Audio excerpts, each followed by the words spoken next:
what does one do with a mass murderer's former party house? We cannot just destroy stuff because we don't like what it reveals about certain people. If certain artifacts don't serve the historical record or society, then why keep them? So what's our verdict here? Keep or destroy?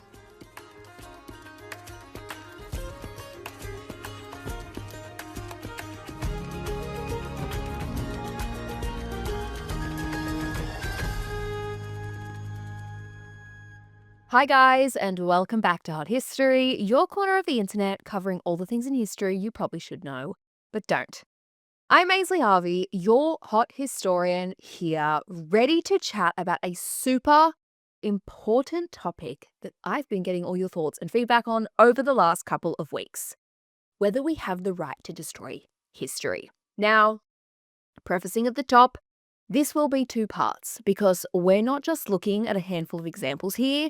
We are going to unpack 4 different kinds of historical sources with multiple examples of real historical conundrums for each. It is jam-packed, guys. Definitely the biggest episode I've ever prepped. So we will be looking at structures and documents in this part today. And then in part 2, we're going to cover exhibits and arts/sculpture. Now, I want to say at the top here that I have not included human remains as a source here, as I am prepping another episode for you guys, specifically about the ethics of studying human remains and archaeology, and I just don't think I can really do it full justice lumped in together in this episode, so that will come later. But for now, we are going to dive in, and I want to give you guys a bit of context on exactly why I was thinking about this in the first place. And it all started towards the back end of last year when I was doing some Romanov research, and I stumbled across an interview with a Russian man named Alexander Avdinin. Now, some of you may have heard of him before, but for those who haven't, he was a Russian geologist and amateur historian who in the 70s became obsessed with trying to figure out what happened to Tsar Nicholas II and his family after their execution in 1918. Remember, at this point in history, Russia is under Soviet rule, and details about the Romanovs' deaths are like a strict secret. No one really knows what happened. But Alexander wanted to find out. So working with filmmaker and researcher Geli Ryabov, Avdinin tracked down a memoir by one of the executioners who led them to a site near Yekaterinburg known as the Field of Piggies. He was certain that this was the burial place of the late imperial family, so the pair began excavations in 1979 in complete secret and made the discovery of a lifetime. Human remains consistent with the Romanov family. Now this is groundbreaking. It is a history mystery that had gone unsolved for 60 years, and here in their hands literally is the skulls, the human evidence needed to finally solve it. Now for us today, such a discovery would be front page news. Honestly, the first thing any of us would do if we came across something like this would be to whip out our phones and like hoot and holler about it, right? All over social media, all over TikTok, all of the things. But that's not what Avdinin did. He and Ryabov were certain that this discovery would not be treated as an archaeological win, but rather be seen as evidence of political dissent. But even more than that, guys, they were afraid the remains would be permanently destroyed, burned, smashed, hidden, deep in archives, never to see the light of day, and as such, an essential part of Russian history would be lost. So they did the only thing they could to preserve and save that history. They reburied the skulls and waited for a more politically stable time to eventually reveal their find. Now that eventually came in the late 80s and early 90s when Gorbachev's openness reforms and the collapse of the USSR brought the story back into the light. And finally, the Romanovs' bodies were exhumed, DNA tested, and eventually laid to rest. Now whether you're pro-Romanov or not, it's a pretty incredible story. And I've got to be honest, reading this account, I couldn't help but wonder whether that's what I would have done. It is a dream come true, the pot of gold at the end of the rainbow for every historian, archaeologist, geologist, or someone with a fucking metal detector. to make a discovery like this, including me. I mean, to learn about history is one thing, but to be a part of it, to help uncover it, is something else entirely. And if I was Abdon, having spent years of my life dedicated to researching this one specific, singular event and finally having the evidence in my hand, I've got to be honest, I don't know if I would have the restraint to leave it there. Of course, this is my 21st century view and I'm not crushed under the weight of communist Russia, but it made me think. How do we balance politics, the passing of time, geography, nationality, cost, and cultural barriers to decide what history survives and what history gets destroyed? So I did the only logical thing and asked all of you. And the answers were pretty mixed. 62% of you said we don't have the right to destroy history at all under any circumstances. 33% of you said some history should be destroyed if it poses a threat or is no longer useful to society. And then there was a handful of other answers ranging from, destroy it all because then we'd be free of the chains of the past, and even a who cares, please do OnlyFans. Now, given I'm not Cassie from Euphoria, and clearly not of the opinion that ditching the past makes us free, I'm electing to ignore those couple of suggestions, but I am keen to unpack the other ideas. And we are going to do so by looking at those 4 different types of sources I mentioned, and basically do what every gal with a toxic but hot boyfriend has done for centuries. A big old-fashioned pros and cons list, guys. Because my conclusion, spoiler here, there is no clear-cut way or system of deciding what to keep and what to destroy. So we've just got to put our big girl panties on, our little matching red suit. I've come prepared to wade through the murky depths together and just try to come to a decision for each of these examples. So let's start first with structures. They're the hardest to destroy, the hardest to spin for a certain agenda, and in many cases, the best example we have of both victory and crime. And one of the most controversial structures, at least in the last 100 years, has to be the Berghof. Now, for those of you who don't know what the Berghof is, it was Adolf Hitler's vacation home located on the Oberslausberg mountainside in southern Germany, just above the town of Berchtesgaden. First renting the property in 1923, Hitler later purchased and renovated it, turning what was once a small alpine chalet into a full-blown Nazi complex, where he and other members of the High Command made political decisions about both the war and the final solution, while also going on walks, playing with their pets, and watching their mistresses sunbathe. The Berghof, in particular, was really described as a kind of party house, being, quote, chock full of stolen gold, jewelry, cash, luxury cars, artwork, and the highest quality liquor and wine in the world. So guys, for the Nazi High Command, a house in Berchtesgaden was basically the fascist version of getting a yacht in Sabbats for the summer, right? It's the thing to do. So much so that Berchtesgaden became a key piece of Nazi propaganda, which made it the perfect target for Allied bombers who dropped over 1,200 tons of explosives on the region at the end of the war.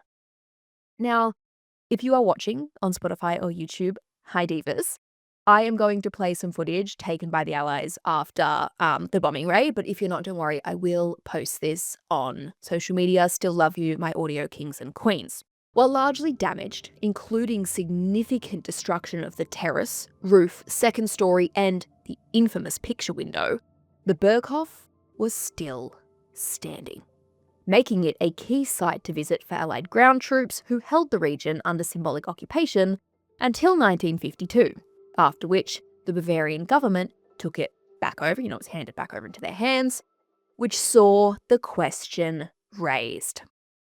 What does one do with a mass murderer's former party house? Right? It's a decent question. So let's sharpen our pens and start our pros and cons for keeping the Berghof. So let's start with the cons. Well, firstly, the Berghof is the ultimate example of how the Nazis profited and plundered from the death and suffering of others. After all, while the furnaces of Auschwitz were burning corpses and German army men were dying in trenches, these guys were getting a tan and drinking with young women in the mountains.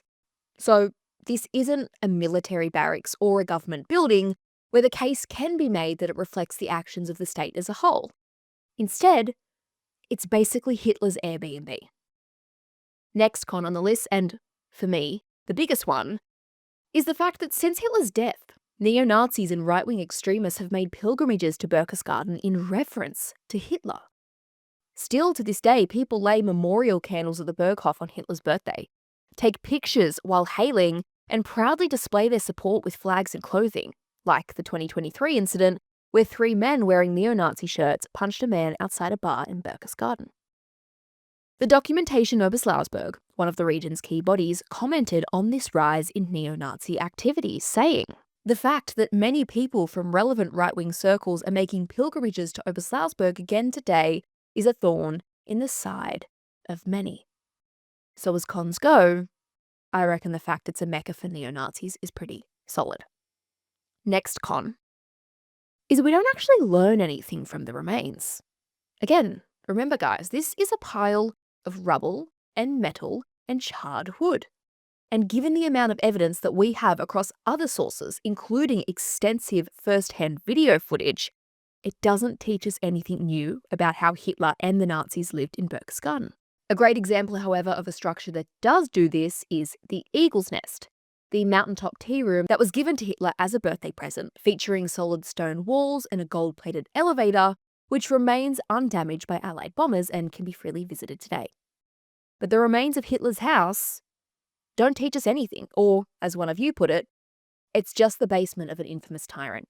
That's all. Under those circumstances, you might as well preserve his undies and used handkerchiefs, and he's not wrong. If certain artifacts don't serve the historical record or society, then why keep them? Because, as much as we would perhaps like to, we can't keep everything that everyone who ever before us has touched.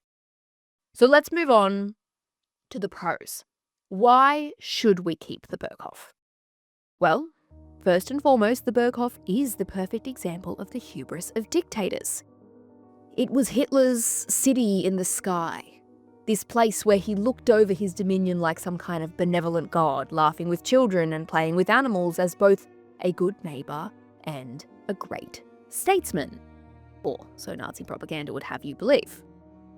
The reality, though, was it was built on the back of death and oppression.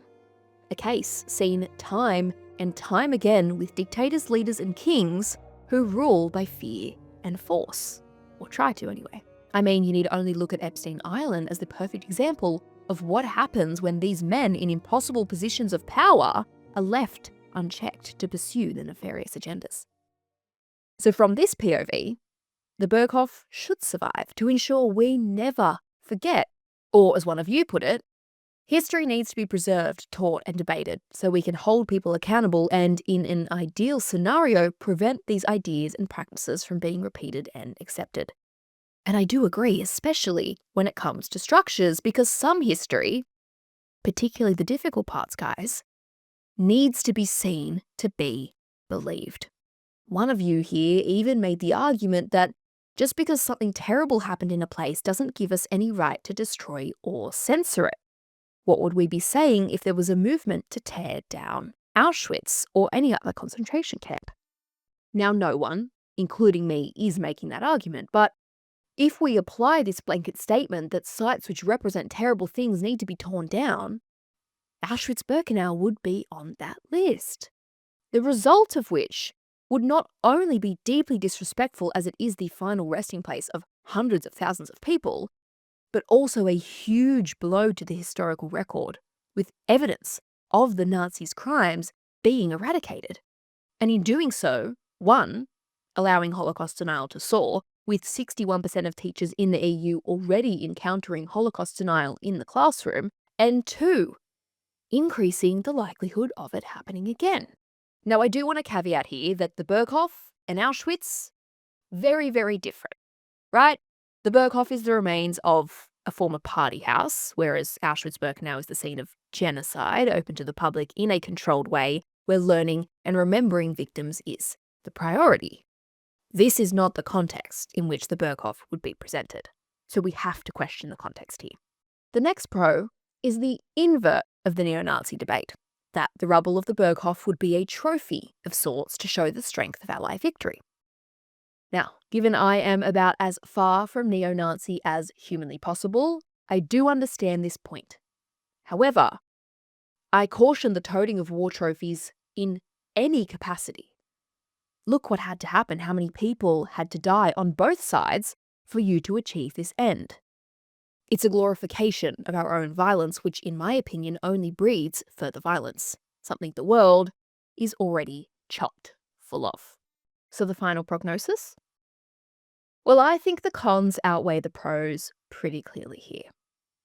Even if the Berghof is a symbol for the hubris of dictators, which we can learn from, or a victory for pro-Ally supporters, the fact that it's a rallying point for neo-Nazis, which we can't learn anything from, and isn't the appropriate context for memorial or education, makes it redundant. Or, as one of you put it here, his stupid chill-out area isn't a memorial for victims. It's just an example of how evil he is, which neo-Nazis visit in celebration and reverence, which can only bring more extremism and violence. After all, if we're being really, really honest here, do we need to go to the charred remains of Hitler's party house to believe he lived up like a king, wanking over his, big mountain window and golden elevator while people died? No. I believe that because of all the other sources we have which prove it. To be honest, I don't even need to see a photo to know that that's real, that's what would happen. So the real reason I and non-neo-Nazis would want it to survive, because majority of us don't sit in that camp, largely comes down to what this very self-aware listener said. I think it's my morbid curiosity wishing that they were still standing and wanting a tour. Which again, is not a pro I believe outweighs the other cons. So I agree with the Bavarian government's 1952 decision to tear down the Berghof, which today is marked by only a few concrete blocks, which, just to prove my point further here, still have candles placed upon them on Hitler's birthday. Now, to compare against the Berghof, I'm going to give you an older example of a structure which had a largely positive reputation for the majority of its history, right up until the end, where it seemed almost certain that destruction was inevitable. The Winter Palace. Now, if you've listened to this podcast before, in which case, love you, welcome back, you'll have heard me talk about the Winter Palace. But if you're new, also hi, also love you, you may never have heard of it. So, the Winter Palace is located in St. Petersburg, Russia, and was the official residence of the Russian Tsars from the 18th century until 1917, when revolutionaries forced the Tsar to abdicate. The result was the provisional government taking charge of Russia, soon replaced less than 8 months later by Vladimir Lenin and the Bolshevik Party, who formed the basis of the USSR. Now, during all this upheaval and revolution, there is the very, very real possibility that the Winter Palace, one of Europe's greatest examples of art, architecture, and craftsmanship, would be destroyed. Whether it was by fire, like the Library of Alexandria, ammunition and force, like the Berghof, or just simply looted and kind of left to rot, like Versailles after the French Revolution. But that didn't happen. Well, some looting did happen, to be fair, but for the most part, the palace survived pretty much intact. It was first taken, like I said, by the provisional government, who based themselves out of there, and then seized by the Bolsheviks, who actually nationalized the building, making it part of the State Hermitage Museum, which was almost fully open to the public by the early 1920s. So in the course of 5 years, you have the Romanovs walking the halls in, their imperial greatness and garb, then 2 sets of armed revolutionaries seeing wealth and riches they couldn't imagine, and now you have ordinary Russians just kind of strolling about. But why? Why was the Winter Palace saved when so many other structures post-regime change or conflict are destroyed? Well, to figure this out, we are not only doing a pros and cons list, but we are doing it with our revolutionary hats on, okay? I do want to say throughout this whole series, some of the pros and cons I'm arguing are from, terrible sides, but, we're trying to be objective here.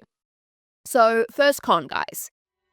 The Winter Palace is the very embodiment of what the revolutionaries and later the USSR wanted to destroy. It is a symbol, the ultimate symbol really, of imperial grandeur. The divide between the absurdly wealthy few and the vast majority of the peasantry and workers. It's basically like saying, I hate liberty, but then leaving the Statue of Liberty standing, and more than that, like going and taking pics there, right? So on the grounds of principle alone, it should go.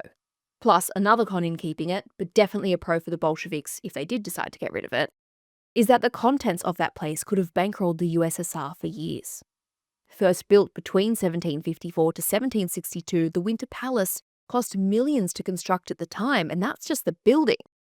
Inside was art, furniture, jewels, decor, and precious metals, which were likely worth hundreds of millions of rubles in 1917, the equivalent of which roughly translates to billions of dollars today.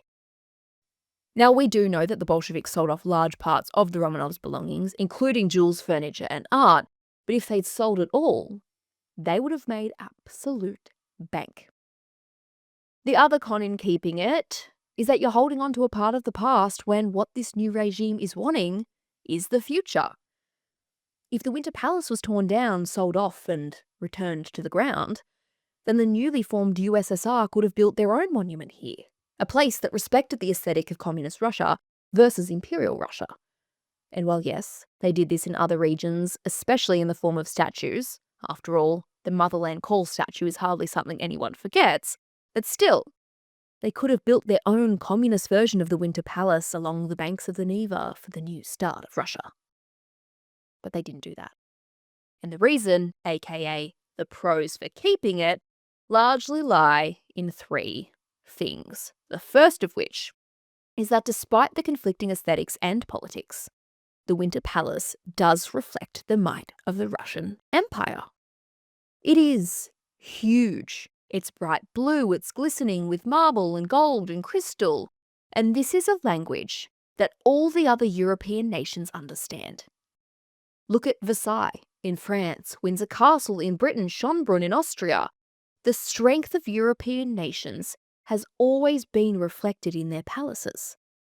And if the Soviets had gone and built some great big brutalist monument to the workers by tearing down the Winter Palace, it would have reduced Russia's strength and standing in their eyes.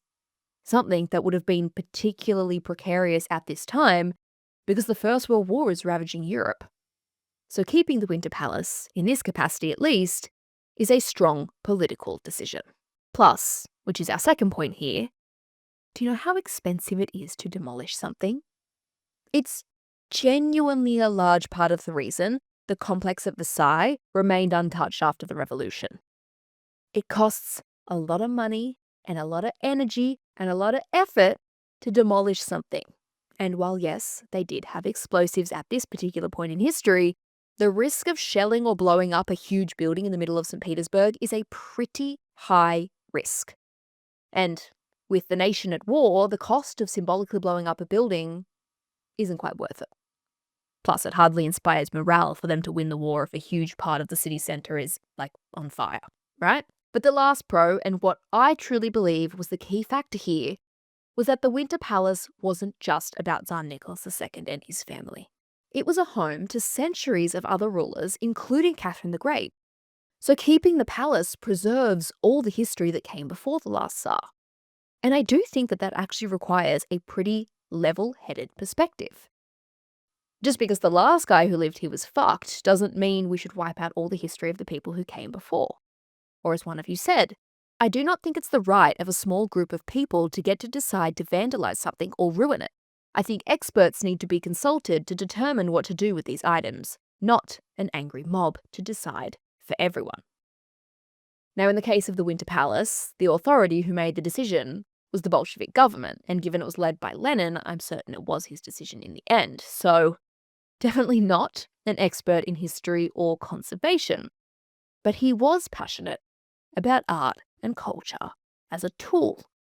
And given that the Winter Palace didn't just represent the Tsars, but the strength of the Russian people, after all, it was state property, its salvation could largely work in his favour. You pair that with the fact the Russian people themselves respected art and culture greatly, so much so they were at the forefront of many of the trends of 18th and 19th century Europe. Fabergé is a great example here. So in opening up the Winter Palace as a museum for the people, which they did of course pick, choose and censor what was in there to the end of the earth, the Soviets celebrated their culture, and at least respected the history of the building and its contents. Taking a page out of the French Revolutionary book here, when they opened the Louvre up to the public as an art museum. Plus, there is of course the argument that in keeping it in situ, the Russian people would never forget the hubris and excesses of life under imperial rule, and therefore it never occurs again. So where do we land here, guys? Should it have stayed, or should it have gone?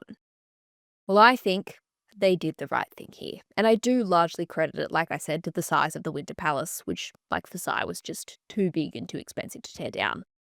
But I also credit its salvation to the Russian focus on culture and art. I'm actually impressed with how much they kept relatively cool heads when it came to the raids on the palace in the first place, destroying far less than they could have, because I think they respected it. If only they had the same respect for people and human lives. This, and their desire to continue to show their might in a way recognisable to the Western world, largely saved the Winter Palace, which would have been a huge blow to both the historical record and Russian cultural heritage. Now, the last structure I want to cover with you guys is Old Penn Station. So this station was opened in 1910 by orders of the Pennsylvania Railroad as a monumental gateway to Manhattan, which reflected the industrial might of the US. So this wasn't just a place to board and disembark on your travels, it was a symbol of modern progress and civic pride, which was reflected in the classical Roman architecture featuring columns, grand waiting halls and light-filled spaces using steel and glass. For over 100 years, Penn Station stood tall, ferrying travellers from A to B, C, D and E.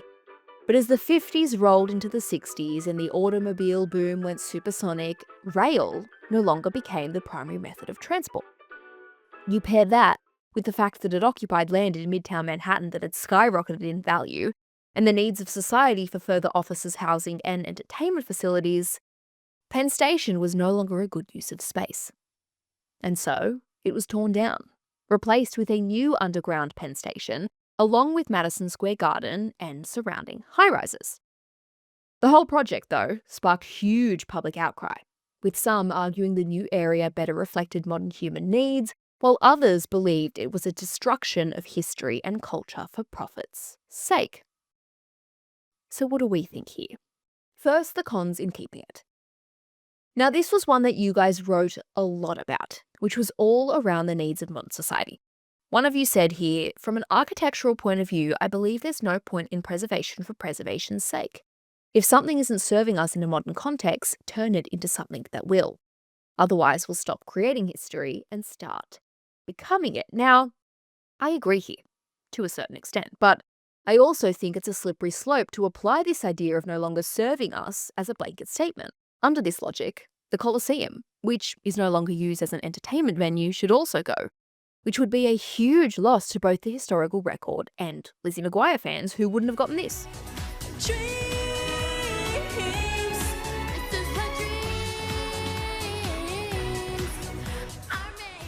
But this isn't the Colosseum. It's an old train station.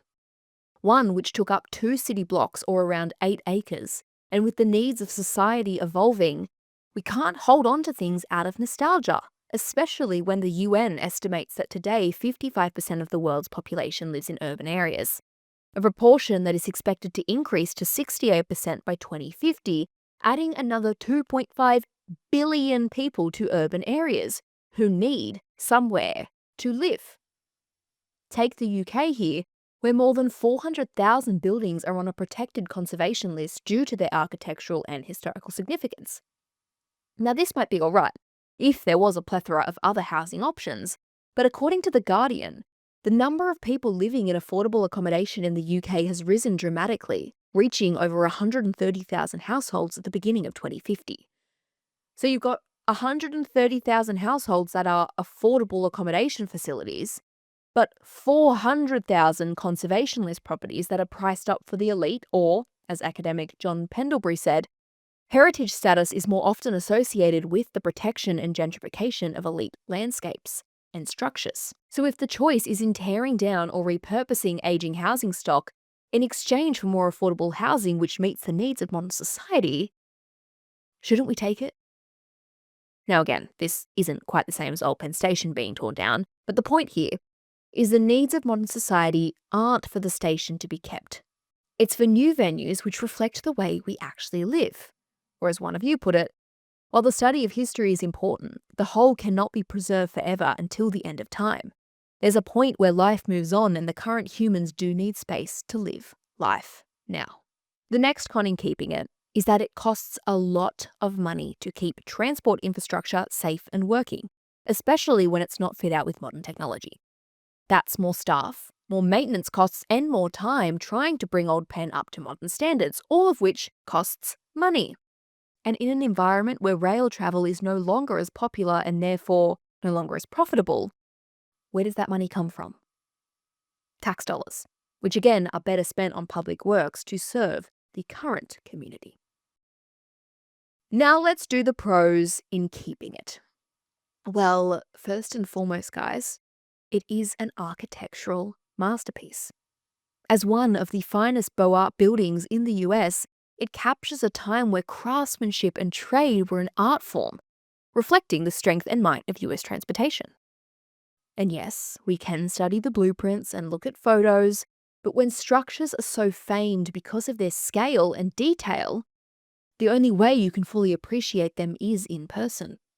Hence why there was such an outcry when Old Penn Station was torn down, acting as a key catalyst for strong historic preservation laws in New York City. This has happened time and time again, especially in Europe where the architectural history is so much older. In the UK again, for another example here, it is a criminal offence to carry out works to a listed building without prior listed building consent, even if you didn't know that building was listed. Dorina Pajani, Associate Professor at the University of Queensland, speaks to preserving this cultural heritage, saying, "Built heritage reminds local communities of their shared identity. This may help foster social harmony, which is vital for the effective functioning of cities." Also, looking at the UK example from earlier before, they have 400,000 conservation listed properties. Meanwhile, the US as a whole has around 95,000 nationally listed sites, which makes Old Penn Station, as one of the grandest of these locations, far more important to keep. Plus, it's not just sitting there collecting dust or in ruins like the Berghof. It was still active as a train station when it was demolished. Therefore, still serving society as it always had done. So what's our verdict here? Keep or destroy? I gotta be honest, I'm pretty torn. I totally understand the value in tearing down certain structures to make way for the needs of modern society. But was there really no way the station could be repurposed? I mean, look at Musée d'Orsay in Paris. It was a former train station repurposed into an art gallery, which remains one of the most visited destinations in the city. So could we not have done something similar here? Or were the costs too high to try and convert it? And does the fact we have Grand Central Station, another gorgeous historic building which is only 3 years younger than Old Penn, tick the box of cultural heritage? It's super murky, guys, and I understand both sides here, which is why I think it's so important to try and balance the needs of modern society with the values of historic structures by having experts with a realistic code and system to evaluate on a case-by-case basis.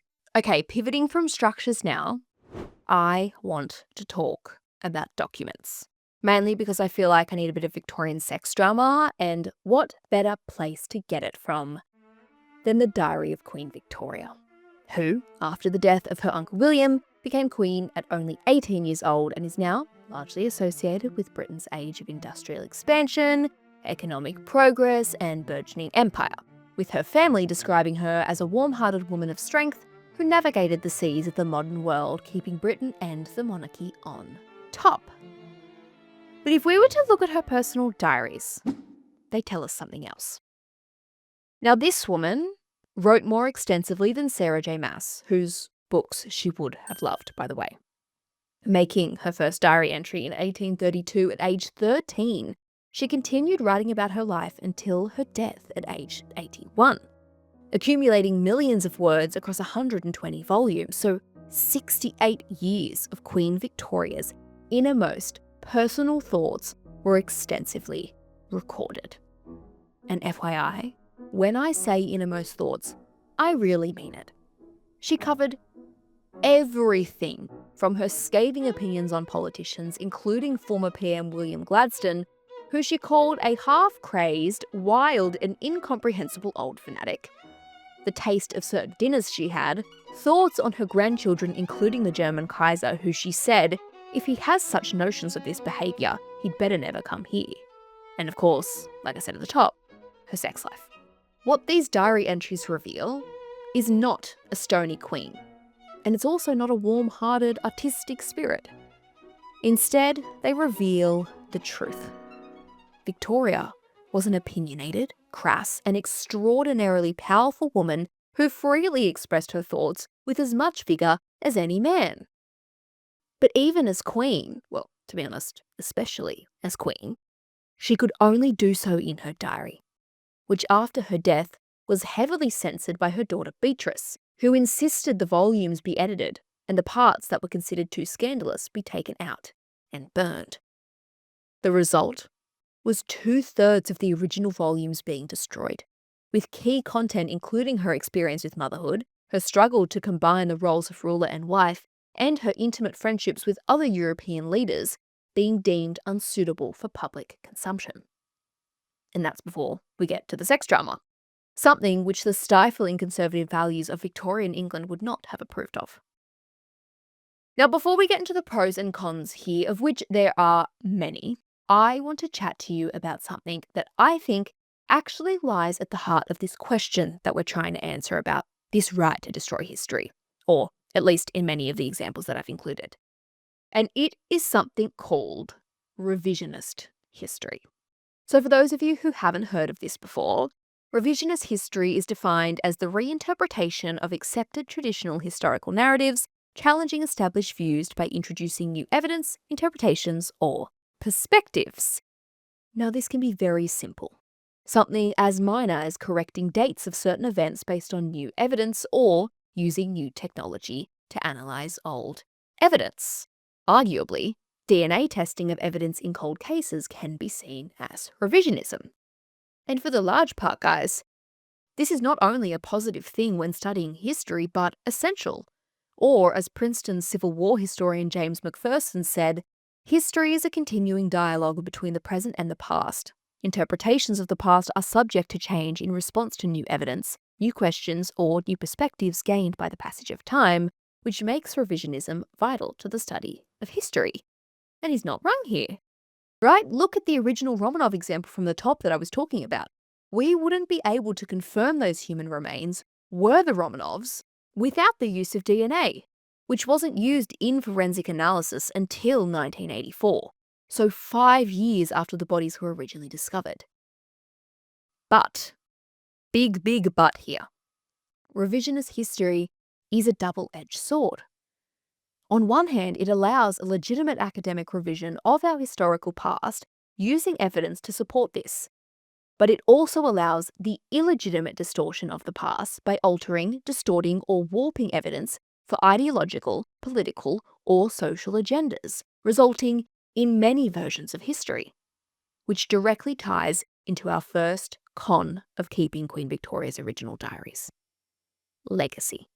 As Britain's longest-serving monarch at the time and one of its few queens, Victoria's legacy was essential in not only affirming her own life, but also affirming the system of monarchy in which she operated. There's a great look at this actually in The Crown, which, yes, I know it's a fictionalized TV show, but I think it sums it up really well. Have a listen. Monarchy is God's sacred mission to grace and dignify the earth, to give ordinary people an ideal to strive towards, an example of nobility and duty to raise them in their wretched lives.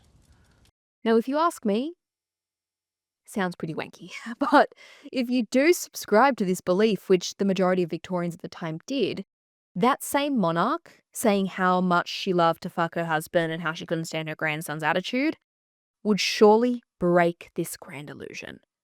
And without this, what's the point of monarchy? a question which would potentially see an entire system with centuries of history come crashing down. So the burning of some pages to continue to preserve the ideal of the monarch doesn't seem like such a hard price to pay. Even Victoria herself realised this, and reportedly instructed Beatrice to rewrite the journal, omitting or modifying passages which she considered unsuitable for her legacy. Which leads us to our second con in keeping the diary. It's just that, a diary. The innermost thoughts about deeply inappropriate things you don't dare say out loud, so you write them down. In this context, keeping the diaries of Victoria and anyone, really, is deeply inappropriate. A huge, huge invasion of privacy, and raises questions of exactly what documents should make up the historical record. And the last con in keeping them is the beef that comes from spilling such diabolical tea. Not for Victoria, of course, she's dead. But can you guys imagine the political backlash that would emerge for the British government and the royal family with other regents and rulers who Victoria slagged off? Remember, she went and married her offspring to all the various courts of Europe. So when she's talking smack about her family in this diary, in this journal, you're talking about the King of Bavaria and the Kaiser of Germany and the Tsar of Russia, right? That has got to make for some pretty awkward diplomatic meetings and some hella awkward weddings and family functions. So in many ways, keeping the diaries here is like sending a group text about how unhinged your cousin is and she's like CC'd in. So what are the pros for keeping them then? Well, first and foremost, the thing about diaries by their very nature is that they're first-hand accounts of what that person actually thought and felt and experienced, which means we don't have to guess or try to fill in the gaps. Instead, Victoria tells us firsthand exactly what she thought, which makes her diary the holy grail of primary sources. And in a world where women make up 0.5% of the historical record because it is largely written by men, about men, for men, 120 unedited volumes into the life of Queen Victoria by Queen Victoria would genuinely change women's history, which historian Yvonne Ward points out here, saying the editors highlighted the political and disregarded most of her correspondence with women, deeming it trivial. It's a crime to have such a treasure trove censored and edited like this because of what it reveals about her, which is our next point. We cannot just destroy stuff because we don't like what it reveals about certain people, especially when it is the written word. These are documents, guys. They're not structures which take up a huge amount of space or could otherwise serve modern needs if modified. They're volumes kept in archives and libraries, which quite literally are the historical record. As one of you here wrote, I think a lot of times, unfortunately, emotions get the better of us as humans in the immediate aftermath, and we make devastating decisions without considering what we're losing in the process. And it's bang on here. Beatrice was offered for the diaries to be sealed for 100 years, but still she insisted on editing them herself, applying the morals, values, and lens of the late Victorian period to the diaries, which, in the context of 100 years, and to be honest, even today, we would view very differently. After all, let us not forget, we currently have a sovereign who wished to be reincarnated as a tampon. So I reckon we all would have gotten over some raunchy comments about Queen Victoria 100 years after her death.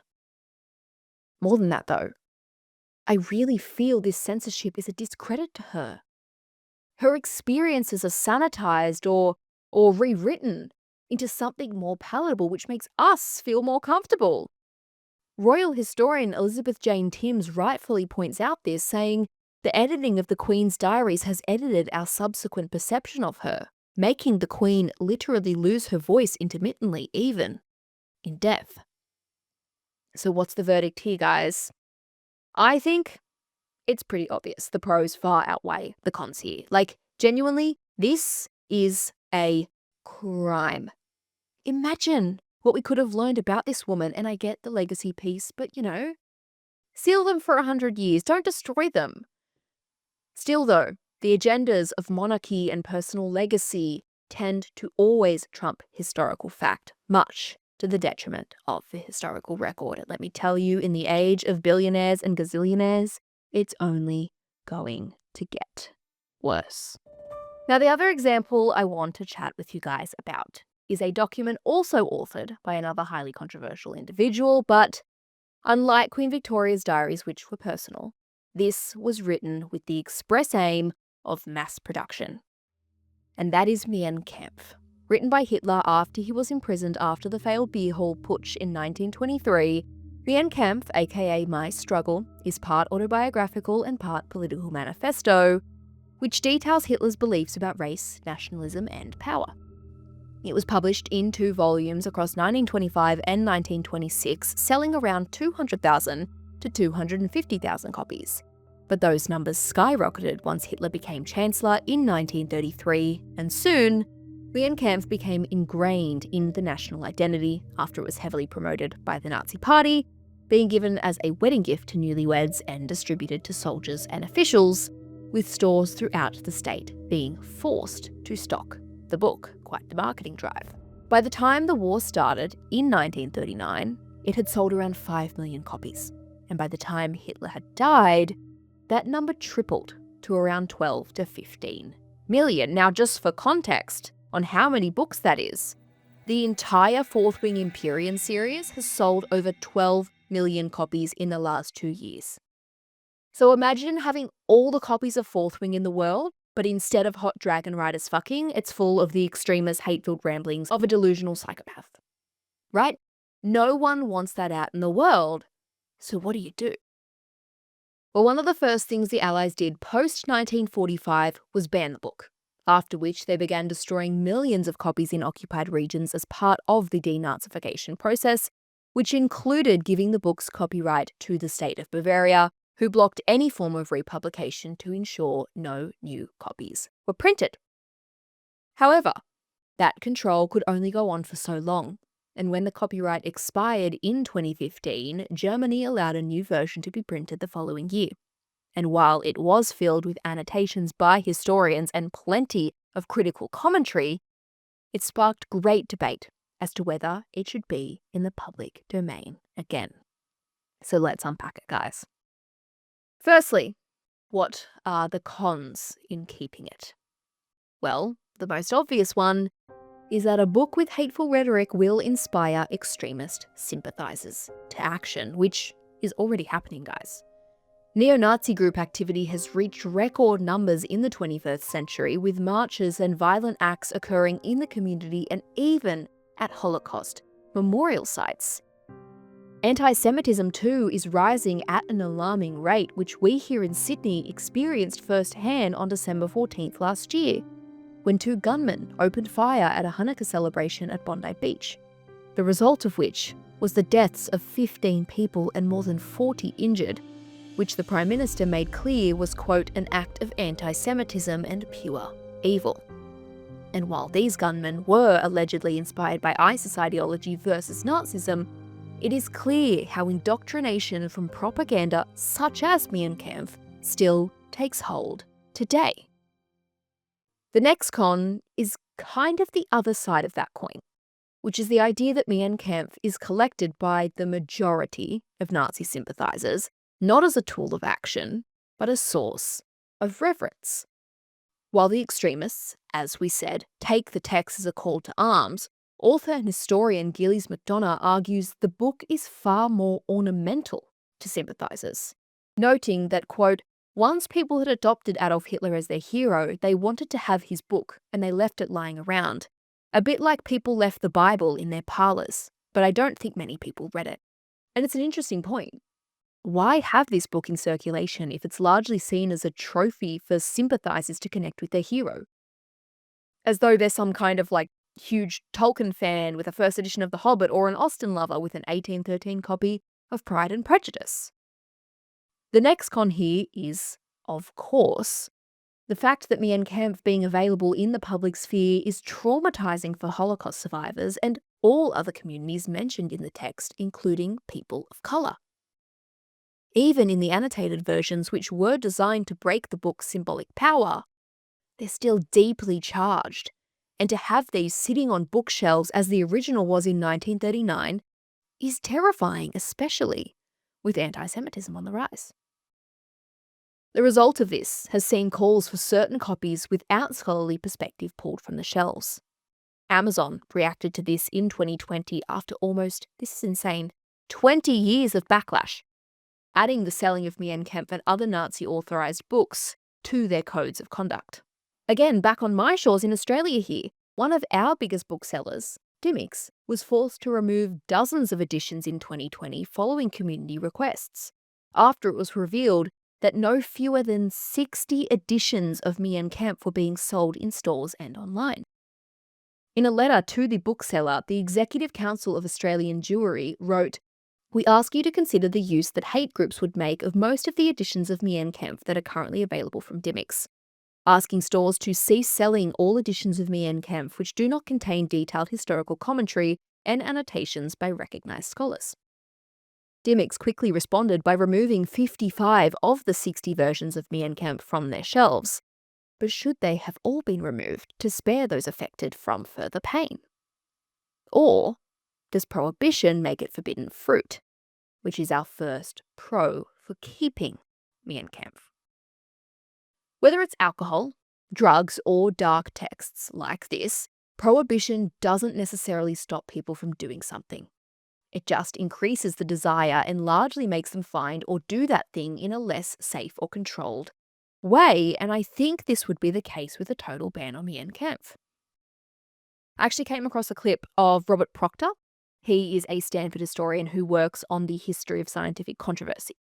And he was asked about whether we should keep or destroy Mein Kampf, and I wanted to play you a bit of a snippet here because I think he gets his point across well. I think a lot depends on the placement and the purpose of icons, of statues, of text.